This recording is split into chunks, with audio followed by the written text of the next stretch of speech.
नमस्कार, सुप्रभात. मी सागर जोशी. TV9 मराठीमध्ये आपलं स्वागत आणि बुलेटिनमध्ये आता घेणार आहोत विविध क्षेत्रातील महत्त्वाच्या बातम्यांचा वेगवान आढावा महाफास्ट 100 बातम्यांमधून. जितेंद्र आव्हाड यांच्या गाडीवर हल्ला. संभाजीराजे छत्रपतींबाबत केलेल्या वक्तव्यानंतर आव्हाडांच्या गाडीवर ठाण्यामध्ये हल्ला.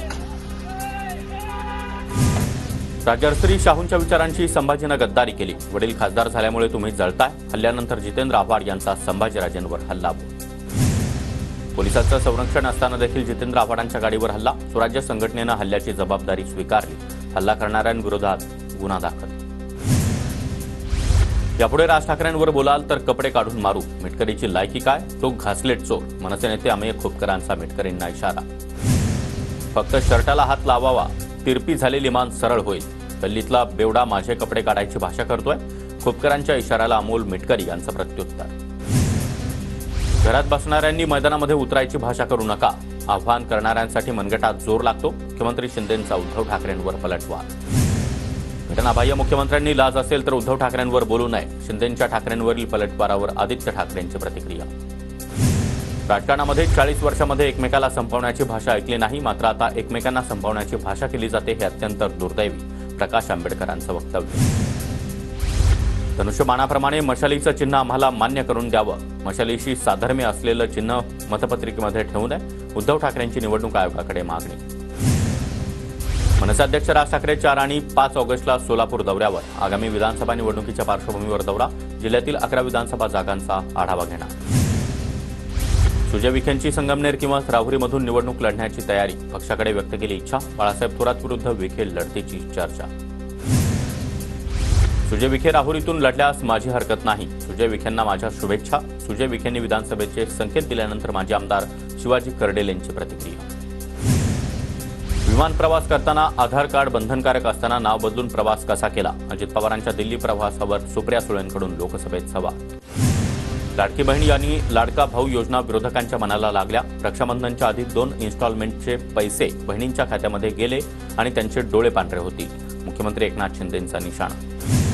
मुख्यमंत्री शिंदेंच्या उपस्थितीमध्ये आज सिल्लोडमध्ये लाडकी बहीण योजनेचा शुभारंभ होणार. 60,000 महिलांना बसण्यासाठी वॉटरप्रूफ मंडपाची व्यवस्था. सिल्लोडमधून लाडकी बहीण योजनेला सुरुवात होणार याचा आनंद. तर एकनाथ शिंदे शब्द पाळणारे मुख्यमंत्री. अब्दुल सत्तार यांची प्रतिक्रिया. ठाकरे गट नाशिकमधील विधानसभेच्या 2 जागा लढवणार. सुधाकर बडगुजर पश्चिम मतदारसंघ तर वसंत गीते मध्य मतदारसंघातून निवडणुकीच्या मैदानात. विदर्भामध्ये ठाकरे पवारांचा एकही उमेदवार निवडून येणार नाही. भाजपा नेते आशिष देशमुख यांचा दावा. ठाकरे गटाच्या जागांवर काँग्रेसचा दावा करणार. मुंबईतील 16 जागांसाठी काँग्रेसची मोर्चे बांधणी सुरू. कुलाबा, मुंबादेवी, भायखळा, वांद्रे पूर्व, वांद्रे पश्चिम या जागांचा समावेश. घरोघरी जाऊन मतं जाणून घेत वरळीकरांचा जाहीरनामा तयार करणार. राज ठाकरेंनी संधी दिली तर वरळीमधून निवडणूक लढवणार. आदित्य ठाकरेंना वरळीमध्ये संदीप देशपांडेंचं आव्हान. इम्तियाज जलील यांच्याकडून संभाजीनगर पोलिसांना निवेदन. शहरातील ठेवीदारांचे पैसे बुडवल्याप्रकरणी मुख्यमंत्र्यांनी भेटीसाठी वेळ द्यावा. जलीलांची निवेदनाद्वारे मागणी. सोलापूरच्या माढ्यामध्ये अभिजित पाटलांवर जोरदार स्वागत. जेसीबीतून फुलांची उधळण. पुढच्या 4 महिन्यामध्ये मी आमदार असेल. अभिजित पाटलांची प्रतिक्रिया. उपमुख्यमंत्री अजित पवार आज नाशिक दौऱ्यावर. सुरगाणा तालुक्यामध्ये शेतकरी मेळावा तर कळवणमध्ये भूमिपूजन कार्यक्रमाला उपस्थित राहणार. नागपुरातील वस्तुकलेला साजेशा नियोजन भवनाचं आज लोकार्पण. उपमुख्यमंत्री देवेंद्र फडणवीसांच्या हस्ते नियोजन भवनाचं लोकार्पण होणार. आमदार रोहित पवार यांच्या मतदारसंघामध्ये आज विविध विकास कामांचं उद्घाटन. खासदार अमोल कोल्हे, धैर्यशील मोहिते त्याचबरोबर निलेश लंके उपस्थित राहणार. नागपूरच्या सावनेरमध्ये आशिष देशमुखांच्या नेतृत्वामध्ये आजपासून ठिय्या आंदोलन. सुनील केदार यांच्याकडून बँक घोटाळ्यातील पैशाच्या वसुलीच्या मागणीसाठी आंदोलन. मुळशीतील शेतकऱ्याला बंदुकीचा धाक दाखवून धमकावणाऱ्या मनोरमा खेडकरच्या जामिनावर आज निकाल. पुणे सत्र न्यायालय आज जामिनावर निकाल देणार. मनोरमा खेडकर, पूजा खेडकरच्या आई. मनोज जरांगे आज पुण्यामध्ये कोर्टात हजर राहणार. जरांगेंवर नाट्य निर्मात्याची फसवणूक केल्याचा आरोप. कोर्टामध्ये हजर न राहिल्यामुळे जरांगेंच्या विरोधात अजामीनपात्र अटक वॉरंट. सोलापूरमध्ये मनोज जरांगे यांच्या शांतता रॅलीसाठी जय्यत तयारीला सुरुवात. 7 ऑगस्ट रोजी सोलापुरात शांतता रॅलीला लाखो मराठा बांधव एकवटणार. मराठा समाज मुख्य प्रवाहातून बाहेर ढकलला गेला. मराठा समाजाला मुख्य प्रवाहामध्ये आणण्यासाठी सरकारी नोकऱ्या आणि शिक्षणामध्ये आरक्षणाची गरज. राज्य मागासवर्ग आयोगाचा उच्च न्यायालयात दावा. मराठमोळ्या स्वप्नील कुसाळेची पॅरिस ऑलिम्पिकमध्ये कांस्य पदकाला गवसणी. मुख्यमंत्री एकनाथ शिंदे यांच्याकडून कुसाळेचं अभिनंदन. तर राज्य सरकारकडून 1 कोटींचं बक्षीस जाहीर. कोल्हापूरच्या स्वप्नील कुसाळेला पॅरिस ऑलिम्पिकमध्ये कांस्य पदक. खासदार शाहू महाराज यांच्याकडून स्वप्नीलचं अभिनंदन. तर आमदार ऋतुराज पाटील यांच्याकडून 5 लाखांचं बक्षीस. स्वप्नील कुसाळेच्या कुटुंबियांचे उपमुख्यमंत्री देवेंद्र फडणवीसांचा संवाद. फडणवीसांकडून कुसाळे कुटुंबियांचं अभिनंदन. ऑलिम्पिकमध्ये कांस्य पदक विजेता स्वप्नील कुसाळेचा मध्य रेल्वेकडून गौरव. स्वप्नील कुसाळेचा विशेष मध्य रेल्वे अधिकारी म्हणून बढती. सोलापूरच्या माढ्यातील वडशिंगेची वृषाली ठोंबरे पोलीस उपनिरीक्षक परीक्षेमध्ये राज्यात दुसरी. वृषालीच्या यशाचं नागरिकांकडून कौतुक. बेस्टला वाचवण्यासाठी मुंबईकरांना एकत्र करून बेस्ट बचाव अभियान. सार्वजनिक गणेशोत्सव मंडळांनी अभियानासाठी पुढाकार घेण्याचं आवाहन. मुंबईमध्ये गणेश मंडळांना मंडपासाठी सलग 5 वर्षांची परवानगी. 6 ऑगस्टपासून 1 खिडकी योजनेनुसार मिळणार ऑनलाईन परवानगी.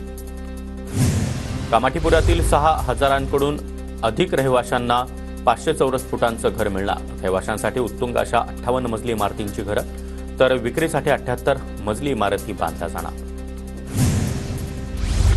श्रावणामध्ये 1 ऑगस्ट ते 10 सप्टेंबर दरम्यान त्र्यंबकेश्वर मंदिरातील विशेष दर्शन व्यवस्था बंद.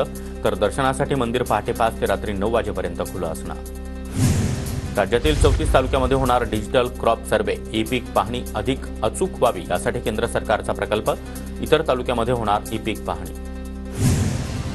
सांगलीमध्ये कर्नाटक सरकारच्या अधिकाऱ्यांकडून कृष्णा नदीच्या पाणी पातळीची पाहणी. कोयनेतून येणाऱ्या पाण्याचा विसर्ग लक्षात घेता अलमट्टी धरणामधून विसर्ग वाढवण्याची शक्यता.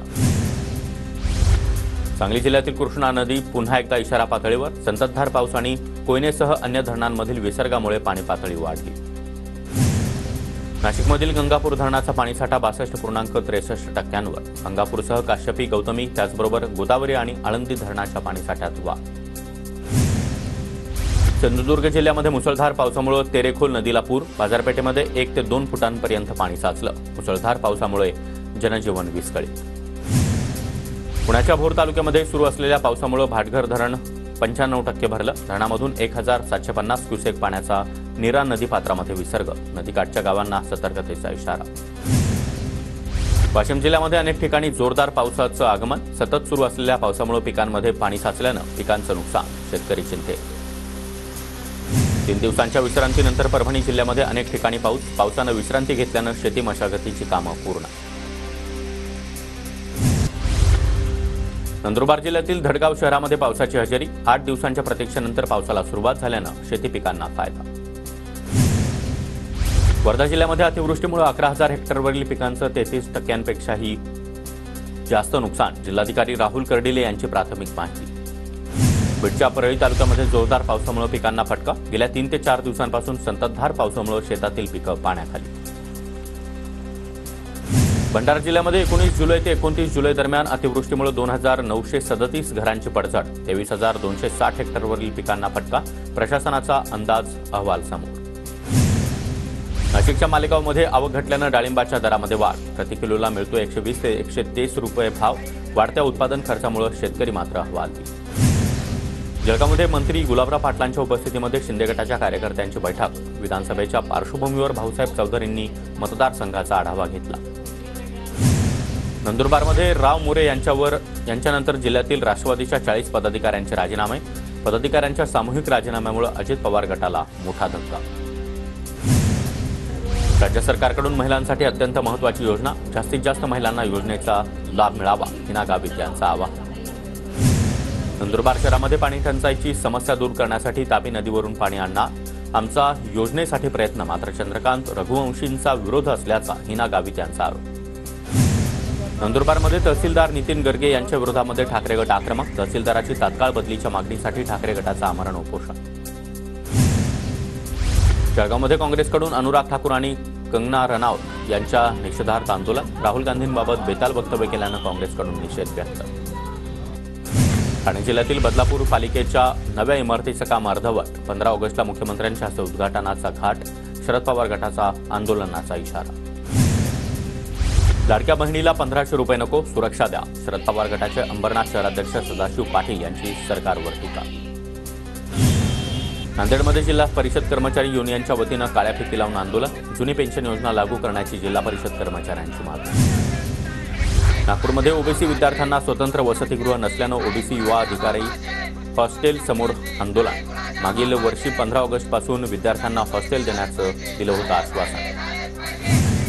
सासवडच्या शेतकऱ्यांचा श्री संत ज्ञानेश्वर महाराज महामार्गावरील संपादित जमिनींच्या विरोधात आंदोलनाचा पवित्रा. अनेक दिवसांपासून संपादित केलेल्या जमिनीचा मोबदला न दिल्याचा शेतकऱ्यांचा आरोप. शिवसेना ठाकरे गटाचे जिल्हाध्यक्ष संदीप गिरेंच्या नेतृत्वामध्ये पोंभुर्णा तहसील कार्यालयामध्ये आंदोलन. कार्यालयामध्ये माठ फोडत अधिकाऱ्यांवर दूषित पाणी फेकून संताप व्यक्त. लातूरमधील दादगी इथं तेरणा नदी पात्रामध्ये कोळी समाजाचं जलसमाधी आंदोलन. महादेव कोळी समाजाला देण्यात येणाऱ्या एसटी प्रमाणपत्रासाठीच्या जाचक-अटी शिथिल करण्याची मागणी. ऐन पावसाळ्यामध्ये धुळे जिल्हाधिकारी कार्यालयामध्ये पालिकेच्या टँकरनं पाणी पुरवठा. जिल्हाधिकारी कार्यालयाची ही परिस्थिती असेल तर शहराचं काय, नागरिकांचा सवाल. नंदुरबार जिल्ह्यामध्ये महात्मा गांधी ग्रामीण रोजगार हमी योजनेअंतर्गत 1911 कामं सुरू. 1,41,000 लोकांना रोजगार. धुळे पालिकेकडून रस्ता साफ करण्यासाठी घेतलेल्या मशीनची ट्रायल. पावसामुळे रस्त्यावर साचणारी माती कचरा साफ करण्यास मोठी मदत होणार. अंबरनाथमधील महापालिकेच्या प्रसाधनगृहाचं कुलूप अखेर उघडलं. TV9 मराठीने बातमी दाखवल्यानंतर पालिका प्रशासनाला जाग. नागरिकांची गैरसोय टळणार. नंदुरबार जिल्ह्यातील पावसामुळे 40हून अधिक एसटी बसच्या फेऱ्या रद्द. एसटी महामंडळाला लाखो रुपयांचा फटका. प्रवाशांची देखील मोठी गैरसोय. पालघरमधील मच्छीमार बोटी अजूनही 15 दिवस मासेमारीसाठी समुद्रात जाणार नाहीत. 15 दिवस मासेमारी न करण्याचा पालघरमधील मच्छीमारांचा निर्णय. रत्नागिरीमध्ये जुलै महिन्यामध्ये रेशन ऑफलाईन पद्धतीनं वितरित करण्याच्या सूचना. रेशन घेणाऱ्याचं नाव, सही आणि रेशन कार्ड नंबर नोंदवून धान्याचं वाटप सुरू. पुण्याच्या खेडमध्ये महसूल दिनाच्या निमित्तानं महसूल सप्ताहाचं आयोजन. शासनाच्या विविध योजना नागरिकांपर्यंत पोहोचाव्या यासाठी कार्यक्रम. बदलापूरच्या चिंतामणी क्रिएशनचे इको फ्रेंडली गणपती बाप्पा परदेशवारीला रवाना. यंदा परदेशात देखील साजरा होणार पर्यावरणपूरक गणेशोत्सव. हिमाचल प्रदेश उत्तराखंडमध्ये ढगफुटी. उत्तराखंडमध्ये 12 तर हिमाचल प्रदेशमध्ये 4 जणांचा मृत्यू. 50 नागरिक बेपत्ता. हिमाचल प्रदेशमध्ये अनेक घरांची पडझड. इन्फोसिसच्या पाठीची आयटी क्षेत्राची उद्योग संघटना नॅस्कॉम. कर चुकवल्याच्या जीएसटी नोटीसीवर प्रश्नचिन्ह. 2000च्या 7,409 कोटी मूल्याच्या नोटा अजूनही परतल्या नाहीत.